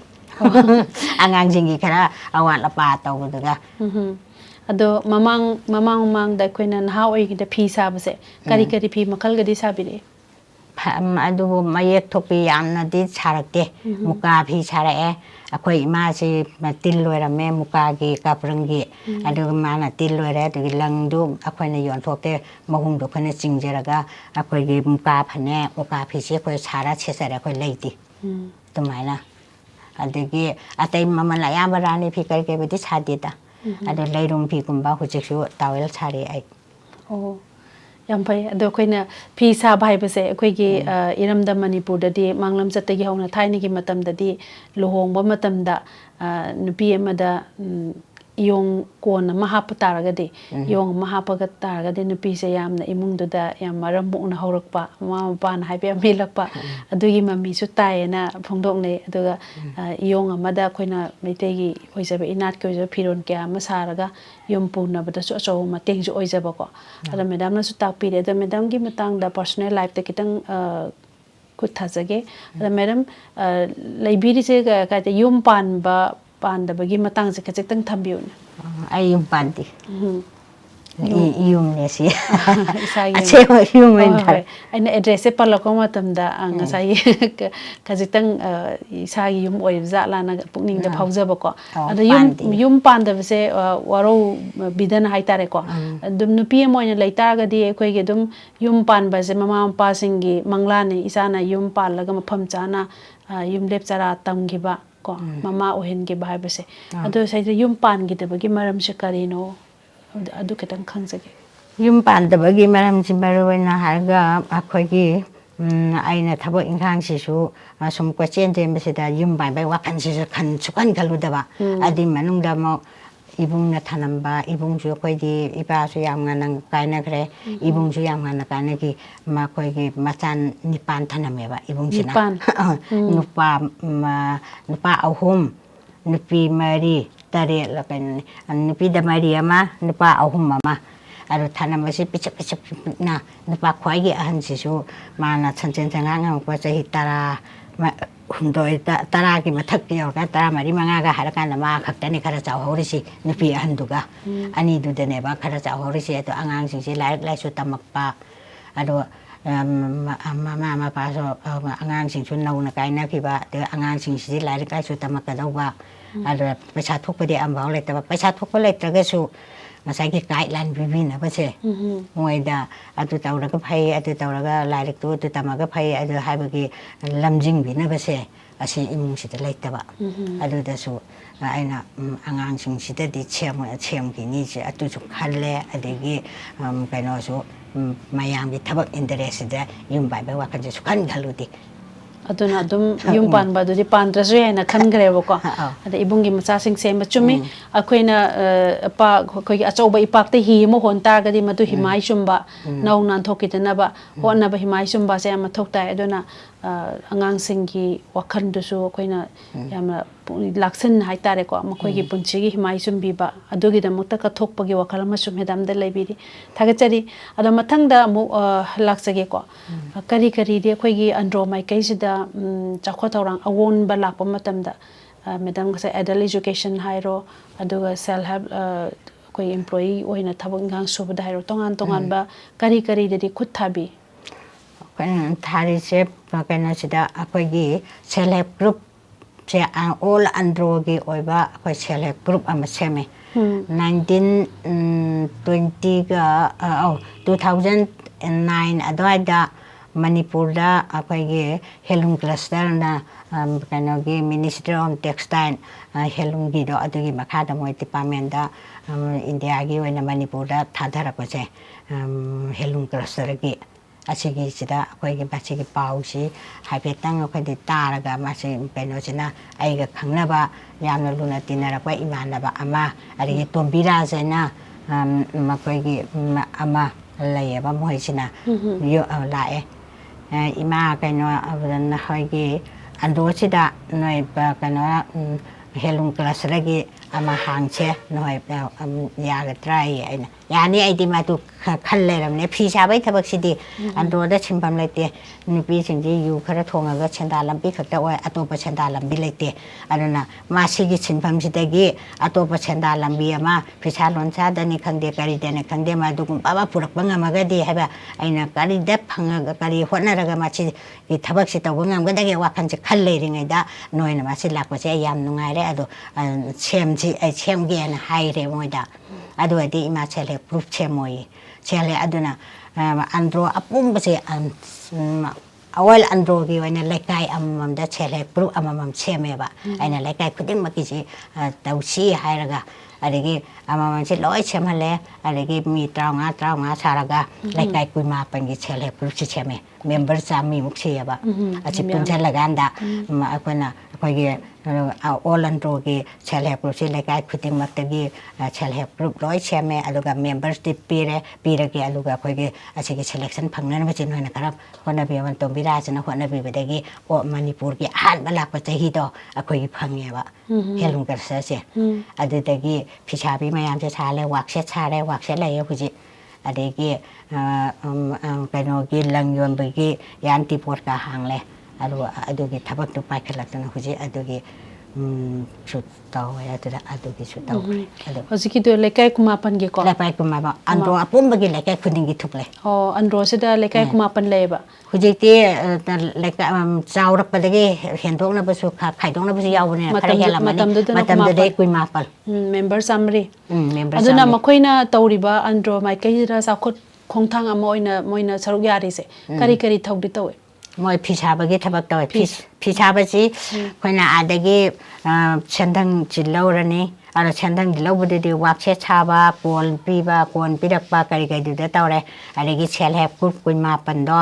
ꯑꯗꯨꯗ ꯂꯪ ꯑꯍꯥꯟꯕ ꯂꯪ ꯄꯤꯊꯔꯛꯄꯁꯤꯗ ꯎꯄꯨ 5 ꯄꯤꯔꯦ ꯂꯤꯁꯤꯡ 10 ꯄꯤꯔꯦ ꯀꯣꯜ ꯑꯃꯃꯝ ꯄꯤꯔꯦ ꯂꯩꯀꯥꯏ ꯈꯨꯗꯤꯡꯒꯤꯗ ꯑꯗꯣ ꯑꯗꯨ ꯄꯤꯔꯒ ꯁꯥꯍꯜꯂꯒ ꯃꯣꯏꯅ ꯌꯣꯟꯕꯗꯨꯗꯤ ꯂꯪꯒꯤ ꯄꯩꯁꯥꯁꯨ ꯄꯤꯗ꯭ꯔꯦ ꯃꯣꯏꯒꯤ ꯑꯍꯥꯟꯕꯒꯤ ꯑꯣꯏꯍꯜꯂꯦ ꯂꯤꯁꯤꯡ 10ꯗꯨꯁꯨ ꯄꯩꯁꯥ ꯄꯤꯗ꯭ꯔꯦ ꯑꯍꯥꯟꯕꯒꯤ ꯑꯣꯏꯍꯜꯂꯦ ꯑꯥꯗꯩ ꯄꯤꯊꯔꯛꯄꯗꯨꯅ ꯑꯗꯒꯤ ꯀꯣꯟꯗꯨꯁꯨ ꯄꯩꯁా ꯄꯤꯗ꯭ꯔꯦ ꯂꯩꯀꯥꯏ ꯑꯃꯗ ꯑꯗꯨ ꯄꯤꯊꯔꯒ ꯅꯣꯏꯅ ꯑꯁꯤꯗꯒꯤ ꯈꯔ ꯁꯥꯔꯒ ꯐꯤꯗꯨꯅ ꯁꯤꯗ ꯌꯥꯟ ꯇꯤꯄꯣꯠ ꯍꯥꯜꯂꯦ ꯑꯗꯒꯤ ꯐꯤꯒꯤ ꯗꯨꯀꯥꯟ ꯍꯥꯡꯂꯦ ꯑꯗꯨꯒ ꯅꯣꯏꯅ ꯁꯤꯗ ꯄꯤꯈꯠꯂꯛꯑꯣ ꯐꯤꯗꯤ ꯌꯣꯜꯂꯒ ꯅꯣꯏꯅ ꯈꯨꯠꯁꯨꯃꯟ ꯐꯪꯖꯕ ꯍꯥꯏꯕ ꯑꯗꯨ ꯃꯇꯝ ꯈꯔ ꯁꯥꯔꯝꯃꯦ 2011ꯗꯩꯅꯦꯕ ꯇꯧꯔꯛꯏꯗꯣ 9, 10, 11ꯗ ꯏꯅꯣꯒ꯭ꯔꯦꯠ ꯇꯧꯕꯅꯦꯕ ꯁꯪꯗꯣ ꯋꯥꯛꯁꯦꯠꯇꯣ ꯑꯗꯨ ꯈꯔ ꯑꯃꯗꯤ ꯁꯥꯔꯦ ꯑꯗꯣ ꯈꯔ ꯑꯃꯅ ꯑꯗꯨꯝ ꯇꯣꯛꯈꯤ ꯍꯧꯖꯤꯛ ꯋꯥꯛꯁꯦꯠꯇ ꯃꯤ 3-4ꯗꯩ ꯍꯦꯟꯅ ꯁꯥꯗ꯭ꯔꯦ ꯑꯗꯣ ꯃꯣꯏ 3-4 ꯁꯥꯕꯗꯨꯗ ꯑꯩꯅ ꯃꯣꯏꯗ ꯂꯪ ꯄꯤꯔꯦ ꯑꯗꯒꯤ ꯀꯣꯟ ꯄꯤꯔꯦ ꯑꯗꯨꯝ ꯃꯣꯏ ꯑꯗꯒꯤ ꯐꯤꯁꯥꯃꯟꯁꯨ ꯃꯦꯝꯕꯔ ꯈꯔꯗꯤ ꯃꯌꯨꯝꯗ ꯋꯥꯛꯁꯦꯠ ꯂꯥꯛꯄꯗ ꯐꯔꯛ ꯇꯥꯏ ꯃꯌꯨꯝꯗ ꯁꯥꯒꯦ ꯍꯥꯏ ꯑꯗꯣ ꯃꯌꯨꯝ ꯆꯥꯕꯗ ꯂꯪꯕꯤꯔꯒ ꯐꯤ ꯊꯤꯜꯍꯜꯂꯛꯄ ꯑꯃ ꯐꯤꯁꯥꯃꯟ ꯄꯤꯈꯤꯕ ꯂꯪꯅ ꯐꯤꯗꯨꯅ ꯑꯩꯅ ꯁꯤꯗ ꯗꯨꯀꯥꯟꯁꯤꯗ ꯂꯣꯏ ꯌꯣꯜꯂꯒ ꯃꯌꯥꯝꯒꯤ ꯀꯥꯟꯅꯕ ꯐꯜ ꯑꯣꯏꯅ ꯑꯃꯨꯛ ꯊꯝꯕ ꯑꯣꯀꯦ ꯑꯗꯣ ꯍꯥꯏꯕꯗꯤ ꯑꯩꯈꯣꯏ ꯏꯝꯐꯥꯜ ꯕꯖꯥꯔꯗꯤ ꯌꯧꯗ꯭ꯔꯦ ꯑꯟꯗ꯭ꯔꯣ ꯈꯛꯇꯪꯗ ꯏꯝꯐꯥꯜ ꯕꯖꯥꯔ ꯌꯧꯗꯦ ꯑꯗꯣ ꯏꯝꯐꯥꯜꯗ ꯃꯃꯜ ꯑꯌꯥꯝꯕꯁꯨ ꯑꯩꯈꯣꯏꯗꯤ ꯁꯥꯗꯦ ꯑꯩꯈꯣꯏꯒꯤ ꯅꯤꯇꯤꯒꯤ ꯁꯤꯖꯤꯟꯅꯔꯤꯕ ꯐꯅꯦꯛ ꯏꯅꯐꯤ ꯑꯗꯒꯤ ꯃꯣꯝꯄꯥꯛ ꯐꯤꯗꯛ ꯑꯁꯤꯒꯨꯝꯕ ꯉꯥꯛꯇ ꯁꯥꯏ ꯑꯗꯒꯤ ꯈꯨꯠꯇꯩ ꯑꯗꯣ ꯑꯟꯗ꯭ꯔꯣꯗ ꯍꯧꯖꯤꯛꯇꯤ ꯅꯨꯄꯤ ꯃꯆꯥꯁꯤꯡ ꯂꯥꯏꯔꯤꯛ ꯇꯝꯕꯤ ꯉꯥꯛꯇ ꯉꯥꯏꯔꯕꯅꯤ나 ꯐꯤ ꯁꯥꯗ꯭ꯔꯦꯕ ꯑꯗꯣ ꯃꯌꯨꯝꯗꯤ ꯃꯇꯝꯒꯤ ꯑꯑꯣꯟꯕꯁꯤꯗꯀꯣ ꯂꯥꯏꯔꯤꯛꯀꯤ ꯃꯌꯨꯝꯗꯤ ꯚꯦꯂꯨꯁꯦ BA ꯍꯦꯛ ꯇꯝꯃꯛꯄꯒ ꯃꯦꯇ꯭ꯔꯤꯛ ꯍꯦꯛ ꯇꯝꯃꯛꯄꯒ ꯃꯌꯨꯝ ꯄꯥꯟꯊꯣꯛꯈ꯭ꯔꯦ ꯄꯨꯗ ꯌꯥꯗꯕꯅꯤꯅ ꯃꯣꯏ ꯒ꯭ꯔꯨꯞ ꯄꯨꯟꯁꯤꯟꯅꯔꯒ ꯃꯔꯨꯞ ꯌꯥꯝ ꯇꯧꯋꯦ ꯑꯗꯣ ꯃꯔꯨꯞꯇꯨꯒꯤ ꯁꯄ꯭ꯂꯥꯏ ꯇꯧꯕꯗ ꯐꯤꯕꯨ ꯀꯣꯟꯅꯗꯦ ꯑꯗꯨꯗꯤ ꯐꯩ ꯌꯥꯝ ꯂꯧꯕꯤꯅꯕ ꯂꯩꯔꯤꯕꯗꯨꯃꯗꯤ ꯌꯥꯝ ꯐꯩꯀꯣ ꯑꯗꯣ ꯃꯦꯗꯥꯝ ꯁꯤꯁꯨ ꯌꯥꯝ ꯑꯆꯧꯕ ꯑꯐꯕ ꯈꯣꯡꯆꯠ ꯑꯃꯗ ꯑꯩꯈꯣꯏ ꯈꯨꯠ ꯊꯥꯕꯤꯔꯤꯅꯤ ꯂꯝꯖꯤꯡꯕꯤꯔꯤꯅꯤ ꯑꯗꯣ ꯃꯄꯤ ꯃꯄꯥ ꯑꯃ ꯂꯩꯇ ꯇꯥꯔꯒꯗꯤ ꯂꯝꯖꯤꯡꯕꯤꯅꯕꯗꯣ ꯂꯩꯇ꯭ꯔꯒꯗꯤ ꯀꯩ ꯇꯧꯗꯣꯏꯅꯣ ꯈꯪꯗꯕ ꯀꯅꯥꯒꯤ ꯊꯣꯡꯖꯤꯟꯗ ꯂꯦꯞꯄꯒ ꯑꯩ ꯀꯔꯤ ꯇꯧꯒꯅꯤ ꯈꯪꯗꯕ ꯃꯌꯥꯝ ꯑꯃꯁꯨ ꯀꯛꯉꯥꯎꯅꯗꯣꯏꯅꯤ ꯑꯗꯣ ꯄꯨꯝꯅꯃꯛꯇꯣ ꯇꯥꯁꯤꯟ ꯈꯣꯝꯖꯤꯟꯕꯤꯔꯒ ꯑꯩꯈꯣꯏ ꯏꯁꯥꯒꯤ ꯁꯤꯟꯐꯝ ꯑꯃꯁꯨ ꯄꯤꯖꯕ ꯃꯇꯝ ꯊꯕꯛꯁꯤ ꯀꯩ ꯁꯨꯗꯣꯏꯅꯣ ꯈꯪꯗ꯭ꯔꯒꯗꯤ ꯃꯇꯝ ꯂꯦꯟꯕꯁꯨ ꯄꯪꯋꯥꯗ ꯋꯥꯕ ꯀꯔꯤ ꯇꯧꯗꯣꯏꯅꯣꯁꯨ ꯈꯪꯗꯕꯀꯣ ꯍꯤꯡꯕꯗꯨꯁꯨ ꯋꯥꯕ ꯑꯗꯨ ꯄꯨꯝꯅꯃꯛꯇꯣ ꯀꯣꯛꯍꯟꯕꯤꯕꯒꯤꯗꯃꯛꯇ ꯌꯥꯝ ꯅꯨꯡꯉꯥꯏꯕ ꯐꯣꯡꯗꯣꯛꯆꯔꯤ ꯑꯗꯣ ꯍꯧꯖꯤꯛ ꯃꯦꯗꯥꯝꯅ ꯃꯥꯡꯗ ꯂꯩꯔꯤꯕ ꯑꯩꯈꯣꯏ ꯇ꯭ꯔꯣꯐꯤ ꯇꯣꯉꯥꯟꯕ ꯐꯨꯠꯕꯣꯜꯒꯤ ꯃꯌꯥꯝ ꯑꯃꯁꯨ ꯎꯖꯔꯦꯀꯣ ꯁꯤꯒꯤ ꯃꯇꯥꯡꯁꯦ ꯑꯩꯈꯣꯏ ꯒꯔꯜꯁ ꯐꯨꯠꯕꯣꯜꯁꯦ ꯁꯤ ꯀꯔꯝ ꯀꯥꯟꯗ ꯏꯁꯇꯥꯕ꯭ꯂꯤꯁ ꯇꯧꯈꯤꯕꯅꯣ ꯁꯤꯗꯩꯁꯤꯗ ꯀꯃꯥꯏꯅ ꯃꯦꯗꯥꯝꯅ ꯈꯣꯡꯗꯥꯈꯤꯕꯒꯦ ꯃꯗꯨꯒꯤ ꯋꯥꯔꯤꯁꯦ ꯑꯩꯈꯣꯏ ꯑꯝꯇ ꯇꯥꯃꯤꯟꯅꯁꯤ ꯁꯤꯒꯤ ꯐꯨꯠꯕꯣꯜꯁꯤꯗꯤ ꯍꯥꯟꯅꯗꯒꯤ ꯑꯩꯁꯤ ꯁꯨꯝ ꯌꯦꯡꯕ ꯀꯥꯟꯗ ꯁꯥꯟꯅꯕ ꯃꯌꯥꯝꯁꯤꯗꯒꯤ ꯐꯨꯠꯕꯣꯜꯁꯤꯅ ꯈ꯭ꯋꯥꯏꯗꯒꯤ ꯄꯥꯝꯖꯕ ꯑꯣꯏꯌꯦ ꯑꯩꯉꯣꯟꯗ ꯑꯩꯒꯤ ꯋꯥꯈꯜꯗ ꯑꯗꯒꯤ ꯑꯩꯈꯣꯏꯒꯤ ꯃꯍꯤꯂꯥ ꯃꯟꯗꯜ ꯑꯦꯁꯣꯁꯤꯌꯦꯁꯟ ꯍꯥꯏꯅ ꯅꯤꯄꯥꯒꯤ ꯁꯪꯁꯊꯥꯟ ꯑꯆꯧꯕ ꯀ꯭ꯂꯕ ꯑꯃꯁꯨ ꯂꯩꯔꯦ ꯅꯤꯄꯥꯒꯤ ꯁꯥꯏꯠꯇ ꯃꯣꯏ ꯅꯨꯄꯥꯅ ꯁꯦꯝꯃꯁꯅꯨ ꯑꯗꯒꯤ ꯅꯨꯄꯤꯒꯤ ꯁꯥꯏꯠꯇꯗꯤ ꯑꯩꯈꯣꯏ ꯁꯦꯝꯗꯕ ꯌꯥꯗꯦ ꯑꯗꯨꯅ ꯅꯨꯄꯤ ꯃꯆꯥꯁꯤꯡꯁꯤ ꯑꯩꯈꯣꯏꯅ ꯀꯩꯅꯣ ꯇꯧꯔꯒ ꯀꯔꯝꯍꯥꯏꯅ ꯂꯥꯏꯔꯤꯛ ꯂꯥꯏꯁꯨ ꯇꯝꯅ ꯁꯥꯟꯅꯕ ꯌꯥꯕ ꯑꯗꯨꯒ ꯃꯈꯣꯏꯒꯤ ꯃꯄꯥꯟ ꯊꯣꯛꯑꯒ ꯃꯣꯏꯒꯤ ꯋꯥꯈꯜꯂꯣꯟꯁꯦ ꯁꯤꯡꯕ ꯍꯦꯟꯒꯠꯍꯟꯕ ꯑꯗꯨꯗꯒꯤ ꯃꯁꯥ ꯃꯎ ꯐꯒꯠꯍꯟꯅꯕ ꯑꯗꯨꯒꯤ ꯄꯥꯟꯗꯝꯗ ꯇꯧꯔꯒ ꯑꯩꯈꯣꯏꯒꯤ ꯀꯩꯅꯣꯒꯤ ꯑꯃꯥꯒꯤ ꯃꯦꯝꯕꯔꯁꯤꯡꯁꯦ ꯑꯁꯤꯗ ꯑꯩꯅ ꯑꯩꯈꯣꯏꯒꯤ ꯁꯦꯀ꯭ꯔꯦꯇꯔꯤ ꯑꯣꯏꯔꯤꯗꯣ ꯑꯃꯥꯒꯤ ꯁꯦꯀ꯭ꯔꯦꯇꯔꯤꯗꯨꯁꯨ ꯑꯩꯒ ꯋꯥꯈꯜꯁꯦ ꯈꯔ ꯃꯥꯟꯅꯩꯌꯦꯕ ꯃꯥꯁꯨ ꯑꯗ ꯑꯩꯈꯣꯏ ꯑꯅꯤꯁꯤꯅ ꯆꯞ ꯆꯥꯅ ꯂꯦꯞꯄꯦ ꯑꯗ ꯑꯩꯅ ꯑꯁꯨꯃꯥꯏꯅ ꯇꯧꯁꯤ ꯁꯦꯀ꯭ꯔꯦꯇꯔꯤꯗ ꯍꯥꯏ ꯀꯥꯟꯗ ꯁꯦꯀ꯭ꯔꯦꯇꯔꯤꯁꯨ ꯌꯥꯏ ꯇꯧꯁꯤ ꯍꯥꯏꯔꯦ ꯑꯗ ꯃꯌꯥꯝ ꯏꯖꯨꯀꯦꯇꯤꯞ ꯃꯦꯝꯕꯔ ꯀꯧꯔꯀꯥꯟꯗ ꯁꯨꯃꯥꯏꯅ ꯅꯨꯄꯤ ꯃꯆꯥꯒꯤ ꯇꯤꯝ ꯑꯃ ꯐꯨꯠꯕꯣꯜ ꯇꯤꯝ ꯑꯃ ꯂꯤꯡꯈꯠꯁꯦ ꯑꯗꯣ ꯑꯩꯈꯣꯏꯅ ꯑꯆꯧꯕ ꯁꯪꯁꯊꯥꯟ ꯑꯃ ꯂꯩꯔꯒ ꯁꯦꯝꯒꯠ ꯁꯥꯒꯠꯄ ꯃꯁꯛ ꯊꯣꯛꯄ ꯑꯃꯐꯥꯎ ꯇꯧꯗ꯭ꯔꯗꯤ ꯑꯩꯈꯣꯏ ꯀꯩ ꯀꯥꯟꯅꯗꯧꯕ ꯑꯗꯨꯅ ꯅꯨꯄꯤ ꯃꯆꯥꯒꯤ ꯖꯥꯠꯁꯤꯃ ꯑꯩꯈꯣꯏ ꯁꯥꯟꯅ ꯈꯣꯠꯅꯕꯁꯦ ꯑꯩꯈꯣꯏ ꯁꯦꯝꯒꯠꯁꯦꯅ ꯍꯥꯏꯕꯗꯒꯤ ꯃꯣꯏꯁꯨ ꯑꯍꯥꯟꯕꯗꯗꯤ ꯅꯤꯡꯖꯥꯅꯔꯝꯃꯤ ꯑꯗꯨ ꯀꯣꯟꯅ ꯑꯗꯨ ꯋꯥꯔꯤ ꯋꯥꯇꯥꯏꯁꯦ ꯇꯧꯅꯔꯀꯥꯟꯗ ꯃꯣꯏꯁꯨ ꯌꯥꯔꯦ ꯑꯗꯨꯃꯥꯏꯅ ꯇꯧꯔꯒ 1996ꯁꯦ ꯑꯁꯤꯗ ꯅꯨꯄꯤ ꯃꯆꯥꯁꯤꯡꯁꯤ ꯂꯣꯏꯅꯕ ꯈꯔ ꯌꯥꯎꯅꯤꯡꯕꯁꯤꯡꯁꯤ ꯑꯩꯈꯣꯏꯅ ꯆꯦꯟꯊꯣꯛꯅꯔꯗꯣ ꯅꯣꯏ ꯌꯥꯎꯅꯤꯡꯕ ꯐꯨꯠꯕꯣꯜ ꯁꯥꯟꯅꯕ ꯍꯧꯔꯅꯤ ꯍꯥꯏ ꯀꯥꯟꯗ ꯃꯣꯏ ꯊꯣꯔꯛꯑꯦ ꯇꯤꯝ ꯑꯃ ꯅꯨꯄꯤ ꯃꯆꯥꯁꯤꯡꯁꯤ ꯑꯗꯣ ꯊꯣꯔꯛꯄꯗꯨꯗꯒꯤ ꯑꯍꯥꯟꯕꯗ ꯂꯩꯄꯥꯛꯇꯒꯤ ꯇꯥ ꯊꯅꯕꯟꯗ ꯑꯣꯏꯅ ꯕꯣꯜ ꯄꯥꯝꯖꯕ ꯑꯃ ꯂꯩ ꯃꯥꯅ ꯇꯧꯕꯤꯔꯦ ꯆꯍꯤ ꯑꯃ ꯑꯅꯤꯁꯦ 96, 97, 98 ꯐꯥꯎꯕ ꯃꯥ ꯇꯧꯕꯤꯔꯝꯃꯦꯕ ꯑꯗꯩ ꯇꯧꯕꯤꯕꯁꯤꯗ ngasa akhoi si pangjaba hare ado asum chanaba sidagi lekai gi club gi kari gi pangchat chatpa adegi manipur gi ambhana mapan gangjung da chauna sanarak pasidi akhoi di yaw phangdaba ana ka mai tora yawan ga dana ne akhoi si yawan jini haina khalle ga akhoi secretary da ambha gi office da mapan gangjung de lay yakhoni chasi hara chatli chatlaga hairulaga na matamada da oja joti roisi asina secretary oiramda oja sumai da akhoi gi angangsing ju sanaba yawan gi haba akoina loan si sudre matamada da khoi sida emission tawraga yaw si khoi su khangde ba matamda da sumna hairaga yaw ya boy khanbado khoina khanjaba tamana are oja joti sina su minjangge haidramnina yawange habadida garai deno andro daine habadida are eastern da yaw halo harakba are eastern da yaw halo harakba de kaino angang tara kun sibu nite maki eastern da practice da bujara ka de be chalam doriba are moi mai de ju yanara oi akhoi ju putok panga moi ha mare ma tahi ma che trop tore are tora kan da ma de next study angtha de gi tarulai da amalai ba aduna akhoi mana pau si phangbadagi nupa macha ma sidan thanaba yawa nupa macha ma thoibaina amalai mangwan da harak chani sumaina moi yang nupi macha ma yam do all manipur football association da emission taunaba athlete taunaba hayo ya brai da harak eba adumana adumai haira da ko yama raure ada harabudagi chatlaga adumana 1999 ki July da akhoi ambada athlete tawe adu hek July thadu da me da athlete tawe July da moi kaino gi Imphal East district ki tournament yaw ki atudagi continuous atum chathagre adai da ngasai gi yan han boina andro mai kai sida ko akhoi angang football sanaba nubim sa sing khongat pagi mawong se ado madam budi dim hawrok pa matam da nupa gi sahawda dum la ena takpi re ko ada sanaba matam da khoi nupi hai basimak tabu the Laibi sanaba ai ke kulot pi sanaba natra ada mai tawraga nupi gi oiba nesar da adum akhoi sanaba se tum hek tawe adu nupa gi oiba masana mu sanarak pa se kitang imung manunggi ayaba madi sangeba ada football si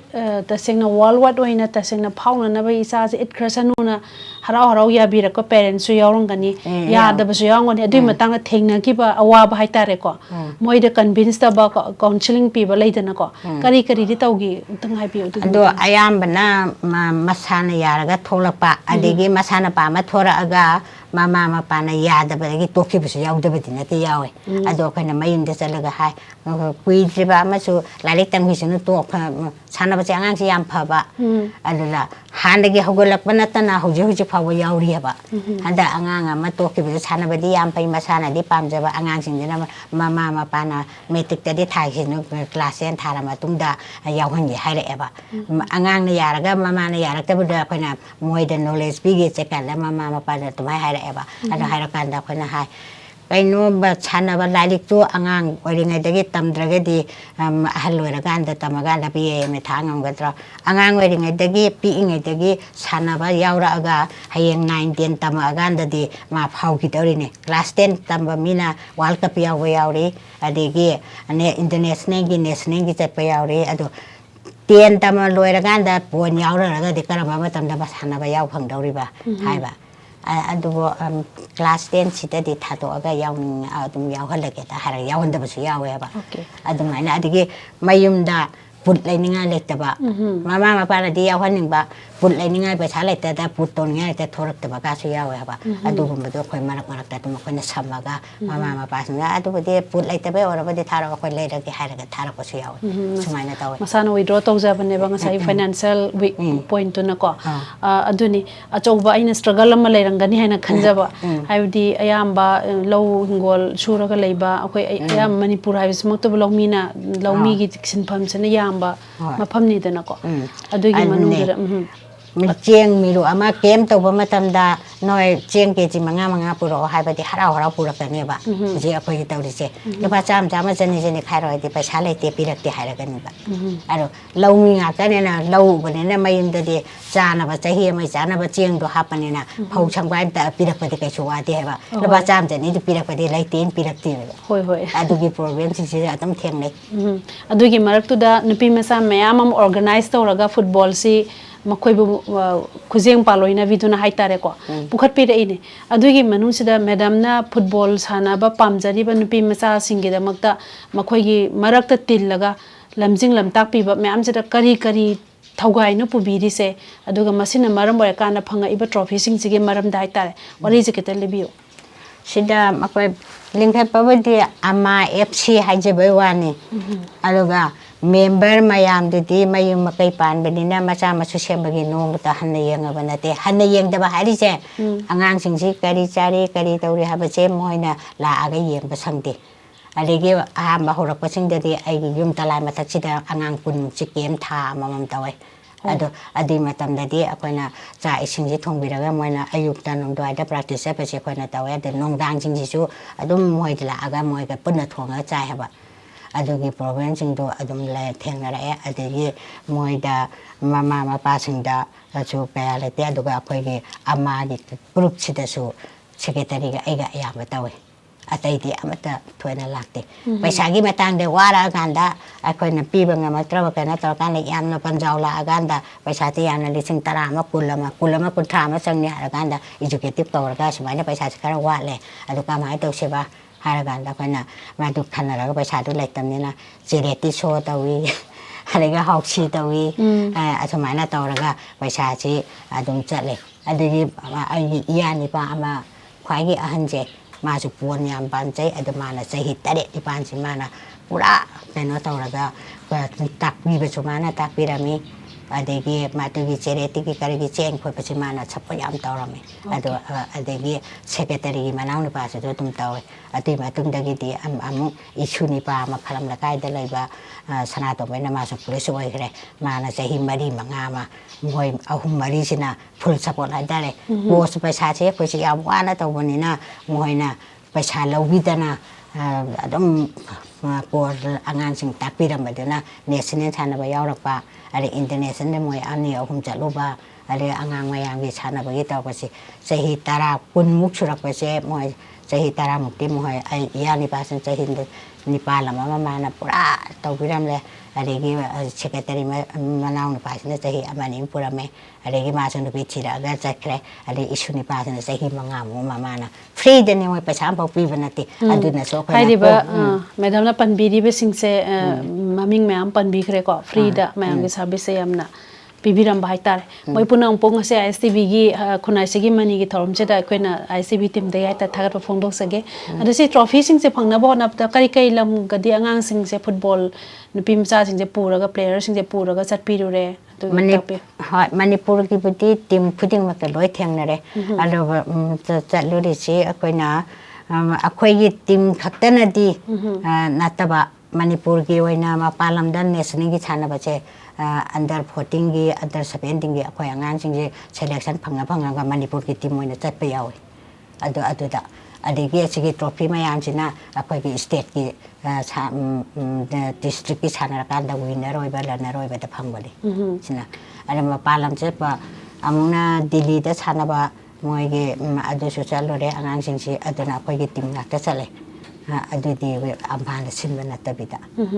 ꯑꯗꯒꯤ ꯑꯩꯈꯣꯏꯒꯤ ꯕꯤꯀ꯭ꯔꯝ ꯍꯥꯏꯅ ꯑꯃ ꯂꯥꯛꯏꯕꯗꯣ ꯑꯗꯨꯅ ꯃꯥꯅ ꯄꯨꯔꯒ ꯗꯦꯔꯥꯗꯨꯟꯒꯤꯁꯨ ꯀꯩꯅꯣꯗ ꯇꯨꯟꯒꯞ ꯍꯥꯏꯅ ꯗꯦꯔꯥꯗꯨꯟꯗꯁꯨ ꯁꯥꯟꯅꯕ ꯆꯠꯂꯨꯔꯦ ꯏꯟꯇꯔꯅꯦꯁꯅꯦꯜꯒꯤ ꯑꯝꯐꯥꯟꯅ ꯇꯧꯔꯀꯥꯟꯗ ꯑꯣꯜ ꯏꯟꯗꯤꯌꯥ ꯃꯅꯤꯄꯨꯔꯒꯤ ꯑꯣꯏꯅ ꯃꯣꯏ ꯅꯨꯄꯤ ꯃꯆꯥ 2-3 ꯑꯃ ꯌꯥꯎꯔꯨꯔꯦ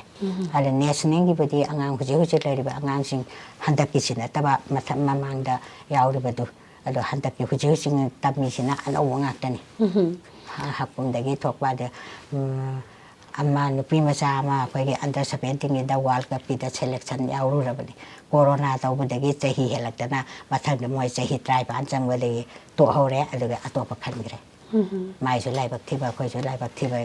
ꯍꯣꯏ ꯍꯣꯏ ꯑꯗꯨꯕꯨ ꯁꯥꯟꯅꯕ ꯈꯨꯗꯤꯡꯃꯛꯁꯦ ꯑꯩꯈꯣꯏꯅ ꯂꯣꯏꯅꯃꯛ ꯃꯥꯏ ꯄꯥꯛꯀꯅꯤ ꯍꯥꯏꯕꯗꯤ ꯂꯩꯇꯦꯀꯣ ꯑꯀꯥꯀꯨꯝꯅꯦ ꯑꯃꯅ ꯑꯃꯨꯛ ꯇꯤꯝ ꯑꯃꯅ ꯑꯃꯨꯛ ꯉꯝ ꯑꯃꯅ ꯑꯃꯨꯛ ꯉꯝꯀꯣ ꯑꯗꯨꯒꯤ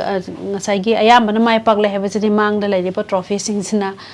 ꯁꯥꯈꯤ ꯑꯣꯏꯅ ꯂꯩꯔꯤꯀꯣ ꯑꯗꯣ ꯍꯥꯏꯔꯤꯕꯁꯤꯡꯁꯦ ꯑꯉꯥꯡꯁꯤꯡꯁꯤꯅ ꯃꯥꯏ ꯄꯥꯛꯂꯛꯄ ꯃꯇꯝꯗꯅꯦ ꯃꯦꯗꯥꯝꯅ ꯍꯦꯛ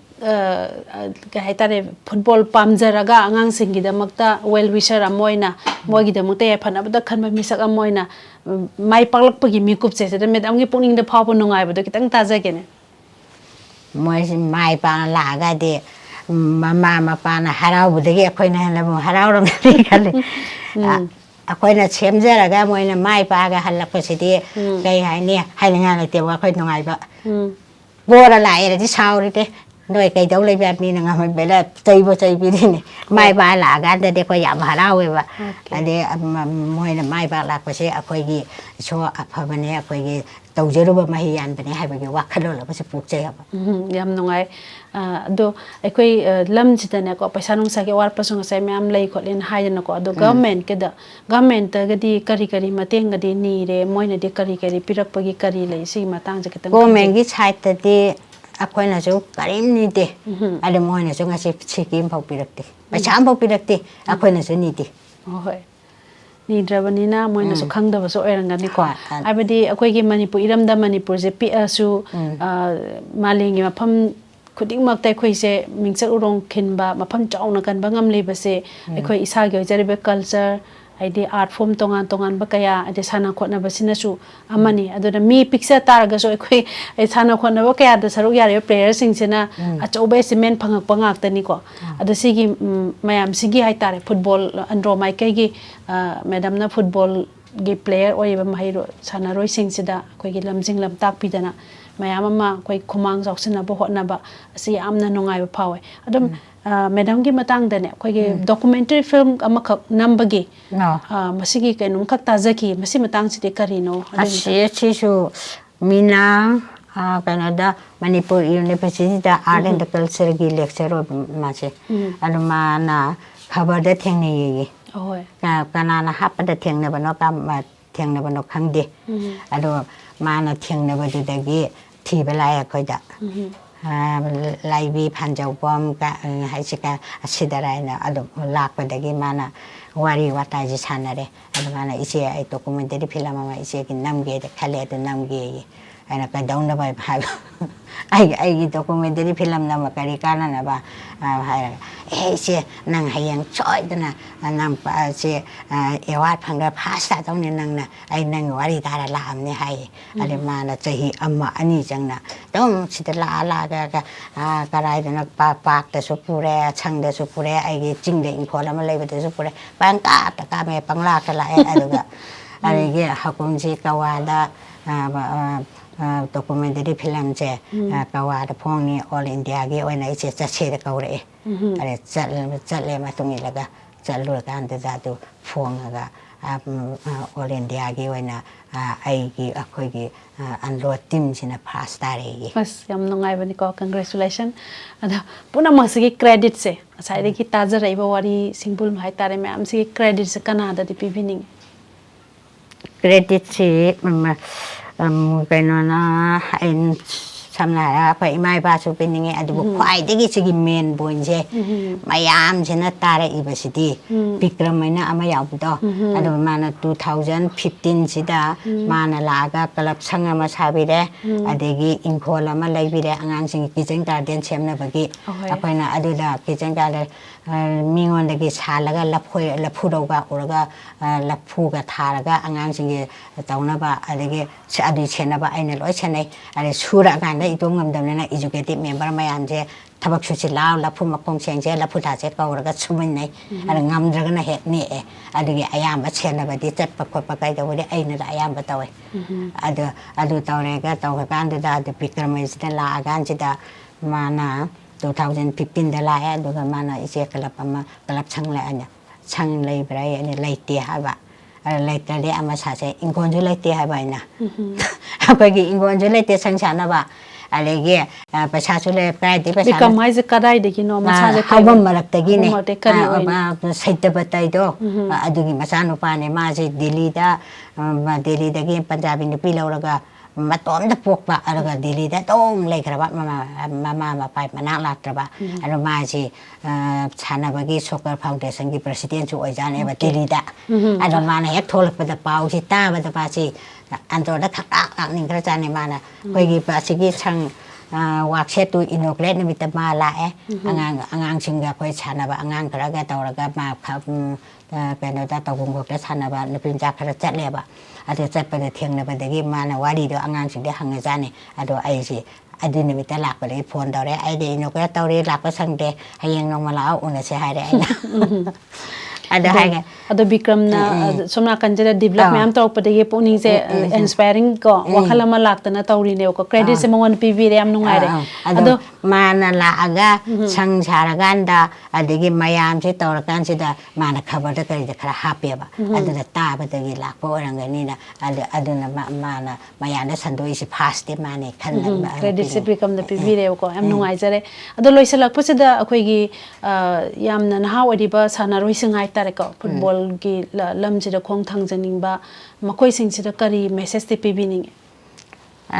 ꯁꯥꯟꯅꯅꯤ ꯍꯥꯏꯅ ꯁꯥꯟꯅꯔꯒꯗꯤ ꯒꯥꯔꯖꯤꯌꯥꯟꯁꯤꯡꯅꯁꯨ ꯏꯆꯥꯁꯤꯅ ꯂꯥꯏꯔꯤꯛꯇ ꯅꯠꯇꯅ ꯁꯥꯟꯅ ꯈꯣꯠꯅꯕꯒꯤ ꯂꯝꯁꯤꯗ ꯊꯋꯥꯏ ꯌꯥꯎꯔꯛꯑꯒꯗꯤ ꯍꯧꯖꯤꯛꯀꯤ ꯃꯇꯝꯁꯤꯗꯗꯤ ꯁꯥꯟꯅꯕ ꯍꯥꯏꯁꯤꯁꯨ ꯃꯥꯂꯦꯝꯒꯤ ꯊꯥꯛꯇ ꯃꯥꯅ ꯍꯦꯟꯒꯠꯂꯛꯏꯅꯦꯕ ꯃꯁꯛ ꯈꯪꯕ ꯍꯥꯏꯔꯤꯁꯦ ꯑꯗꯨꯅ ꯏꯆꯥꯁꯤꯡꯁꯤꯕꯨ ꯁꯥꯟꯅꯕ ꯊꯋꯥꯏ ꯌꯥꯎꯔꯗꯤ ꯁꯥꯟꯅꯕꯁꯤꯗ ꯃꯥ ꯍꯩꯅꯕ ꯂꯝꯕꯤꯗ ꯊꯋꯥꯏꯗꯣ ꯐꯖꯅ ꯌꯥꯎꯍꯜꯂꯒ ꯏꯟꯇꯔꯦꯁ ꯄꯤꯔꯒ ꯁꯥꯟꯅꯍꯟꯅꯤꯡꯉꯦ ꯑꯗꯨꯒ ꯁꯥꯟꯅꯕ ꯑꯉꯥꯡꯁꯤꯡꯁꯤꯅꯁꯨ ꯑꯩ ꯁꯥꯟꯅꯅꯤ ꯈꯜꯂꯗꯤ ꯑꯩꯁꯤ ꯃꯤ ꯑꯣꯏꯅꯕ ꯑꯩꯅ ꯇꯧꯔꯤꯕ ꯊꯕꯛꯁꯤꯗ ꯃꯥꯏ ꯄꯥꯛꯇꯕ ꯌꯥꯗꯦ ꯍꯥꯏꯕꯒꯤ ꯋꯥꯈꯜꯂꯣꯟꯗꯨꯒ ꯂꯣꯏꯅꯅ ꯁꯥꯟꯅꯧ ꯍꯥꯏꯕ ꯄꯥꯟꯗꯝꯁꯤ ꯊꯝꯅꯤꯡꯉꯤ ꯌꯥꯝ ꯅꯨꯡꯉꯥꯏꯖꯔꯦ ꯊꯥꯒꯠꯆꯔꯤ ꯉꯁꯤꯒꯤ ꯃꯤꯀꯨꯞꯁꯤꯗ ꯃꯦꯗꯥꯝꯅ ꯅꯨꯄꯤ ꯑꯃ ꯑꯣꯏꯅ ꯁꯃꯥꯖꯁꯤꯗ ꯂꯧꯔꯤꯕ ꯑꯗꯨꯒ ꯏꯁꯥꯒꯤ ꯑꯣꯏꯖꯕ ꯅꯨꯡꯉꯥꯏꯕ ꯀꯌꯥ ꯑꯃ ꯀꯠꯊꯣꯛꯑꯒ ꯁꯥꯟꯅꯔꯣꯏ ꯅꯨꯄꯤ ꯃꯆꯥ ꯐꯨꯠꯕꯣꯜ ꯁꯥꯟꯅꯔꯣꯏ ꯅꯨꯄꯤ ꯃꯆꯥꯁꯤꯡꯒꯤꯗꯃꯛ ꯀꯠꯊꯣꯛꯄꯤꯔꯤꯕ ꯂꯝꯖꯤꯡ ꯂꯝꯇꯥꯛꯄꯤꯔꯤꯕ ꯂꯣꯏꯅꯅ ꯑꯟꯗ꯭ꯔꯣ ꯃꯥꯏꯀꯩꯁꯤꯗ ꯂꯩꯔꯤꯕ ꯁꯣꯠꯊꯍꯧꯔꯕ ꯖꯒꯥꯁꯤꯡꯁꯤꯗ ꯆꯪꯁꯤꯜꯂꯒ ꯀꯔꯤ ꯇꯧꯔꯒ ꯃꯈꯣꯏꯁꯦ ꯐꯒꯗꯒꯦ ꯍꯥꯏꯅ ꯃꯤꯀꯨꯞ ꯈꯨꯗꯤꯡꯃꯛꯇ ꯈꯟꯕꯤꯕꯒꯤꯗꯃꯛꯇ ꯉꯁꯤ ISTVꯒꯤ ꯑꯩꯈꯣꯏꯒꯤ ꯈꯨꯟꯅꯥꯏꯁꯤꯒꯤ ꯃꯅꯤ ꯑꯩꯈꯣꯏ ꯂꯥꯛꯆꯔꯤꯕ ꯇꯤꯝ ꯈꯨꯗꯤꯡꯃꯛꯅ ꯑꯃꯗꯤ ISTVꯒꯤ ꯃꯥꯏꯀꯩꯗꯒꯤ ꯃꯦꯗꯥꯝꯕꯨ ꯍꯥꯏꯅꯤꯡꯉꯥꯏ ꯂꯩꯇꯅ ꯊꯥꯒꯠꯄ ꯐꯣꯡꯗꯣꯛꯆꯔꯤ ꯊꯥꯒꯠꯆꯔꯤ ꯂꯣꯏꯅꯅ ꯉꯁꯤ ꯈꯨꯗꯣꯜ ꯇꯝꯖꯔꯤꯕ ꯈꯨꯟꯅꯥꯏꯁꯤꯒꯤ ꯃꯅꯤ ꯑꯩꯈꯣꯏꯒꯤ ꯁ꯭ꯄꯤꯁꯦꯜ ꯒꯦꯁ ꯑꯣꯏꯅ ꯐꯥꯟꯖꯧꯕꯝ ꯂꯥꯏꯕꯤ ꯄ꯭ꯔꯦꯁꯤꯗꯦꯟ ꯑꯃ ꯑꯟꯗ꯭ꯔꯣ ꯃꯍꯤꯂꯥ ꯃꯟꯗꯜ ꯑꯦꯁꯣꯁꯤꯌꯦꯁꯟꯒꯤ ꯑꯩꯈꯣꯏ ꯄ꯭ꯔꯦꯁꯤꯗꯦꯟꯒ ꯎꯅꯖꯗꯨꯅ ꯋꯥꯔꯤ ꯋꯥꯇꯥꯏ ꯁꯥꯟꯅꯕꯒꯤ ꯊꯧꯔꯝ ꯑꯁꯤ ꯈꯨꯗꯣꯜ ꯇꯝꯖꯈ꯭ꯔꯦ ꯊꯧꯔꯝꯁꯤꯕꯨ ꯃꯤꯠꯌꯦꯡ ꯇꯥꯕꯤꯔꯤꯕ ꯚꯤꯌꯔꯁ ꯈꯨꯗꯤꯡꯃꯛꯄꯨ ꯑꯃꯨꯛꯀ ꯍꯟꯅ ꯅꯤꯝꯂꯥ ꯍꯣꯏꯗ꯭ꯔꯣꯝꯅ ꯈꯨꯔꯨꯝꯖꯔꯤ